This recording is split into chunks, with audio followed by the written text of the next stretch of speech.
51.8 ডেসিমিটারকে কিলোমিটারে রূপান্তর করো। তাহলে চলো প্রথমে দেখি মিটারের সাথে পরিমাপ করে ডেসিমিটার বলতে কি বোঝায় আর কিলোমিটার বলতে কি বোঝায়। আমরা 51.8 ডেসিমিটার দিয়ে শুরু করি। ডেসিমিটার। এখানে একটি বিষয় খেয়াল করে দেখো, এটিকে আমাদের মিটারে রূপান্তর করতে হবে না, কেননা ডেসি উপসর্গটি কত পরিমাণ মিটার বোঝাচ্ছে তা আমাদের জানতে হবে। এটি জানতে হলে আমাদের লবে বসাতে হবে মিটার আর হরে বসাতে হবে ডেসিমিটার। এভাবে লেখার কারণ হচ্ছে এতে করে এই ডেসিমিটার কেটে যাবে আর বাকি থাকবে শুধু মিটার। এখন 1 মিটার সমান কত পরিমাণ ডেসিমিটার? ডেসি উপসর্গটি মানে হলো 1/10। 1/10, সুতরাং 1 ডেসিমিটার সমান 1/10 মিটার। 1/10 মিটার। অন্যভাবে বলা যায় প্রতি 1 মিটারের জন্য 10 মিটার প্রয়োজন। এটি এখানে ছোট একক, অর্থাৎ এটির 10 একক নিলে এটির 1 একক পাওয়া যাবে, অথবা 1 মিটারের 1/10 সমান 1 ডেসিমিটার। এবার এদেরকে গুণ করি। ডেসিমিটার কাটা গেল, বাকি থাকলো 51.8 ভাগ 10। 51.8 কে 10 দ্বারা ভাগ করলে দশমিক বিন্দুটি 1 ঘর বামে সরে যাবে। তাহলে এটি হয়ে যাবে 51.8 হয়ে যাবে 5.18 মিটার। এবার এই ভাগটি সঠিক কিনা দেখে নেওয়া যাক। 51.8 ডেসিমিটার থেকে 5.1 মিটারে রূপান্তর সম্ভব, কেননা আমরা একটি ছোট একক থেকে একটি বড় এককে যাচ্ছি।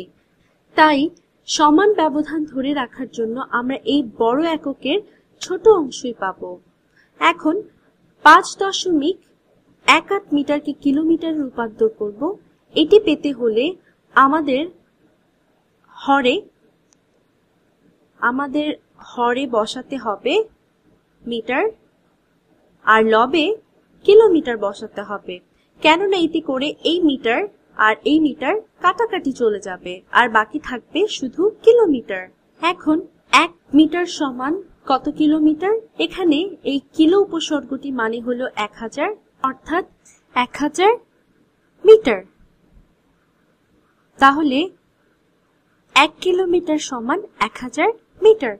পরের মতো এদেরকে গুণ করি। তাহলে এখানের এই মিটার আর এখানের এই মিটার কাটা গেলে আমাদের বাকি থাকে কিলোমিটার। তাহলে এটা সমান হবে 5.18 ভাগ 1000 কিলোমিটার। সহজভাবে এই ভাগটি করে দেখানো যায়। আমরা যদি 5.18 কে 10 দ্বারা ভাগ করি তাহলে নিয়ম অনুযায়ী আমাদেরকে দশমিকটিকে 1 ঘর বামে নিতে হবে, তবে আমরা ভাগফল পাবো 0.518। একইভাবে আমরা যদি 5.18 কে 100 দ্বারা ভাগ করি তাহলে নিয়ম অনুযায়ী আমাদের দশমিকটিকে 2 ঘর বামে নিতে হবে, অর্থাৎ 1, 2। এখানে আমরা তাই একটি শূন্য যোগ করেছি, তবে আমরা ভাগফল পাবো 0.0518। একইভাবে আমরা যদি 5.18 কে 1000 দ্বারা ভাগ করি তাহলে নিয়ম অনুযায়ী আমাদেরকে দশমিকটিকে 3 ঘর বামে নিতে হবে, তাই আমরা ভাগফল পাবো 3 ঘর 1, 2। 3 ঘর সরিয়ে আমরা দুটো শূন্য যোগ করে আমরা ভাগফল পাবো 0.00518। তাহলে আমাদের চূড়ান্ত ফলাফল হলো 51.8 ডেসিমিটার সমান 0.00518 কিলোমিটার। এই ফলাফল সঠিক, কেননা আমরা একটি ছোট একক থেকে একটি বড় এককে যাচ্ছি, তাই আমরা পরের থেকে আরো ছোট পরিমাণ মান পাবো। এই সংখ্যা কমে যাবে যখন এই একক বেড়ে যাবে।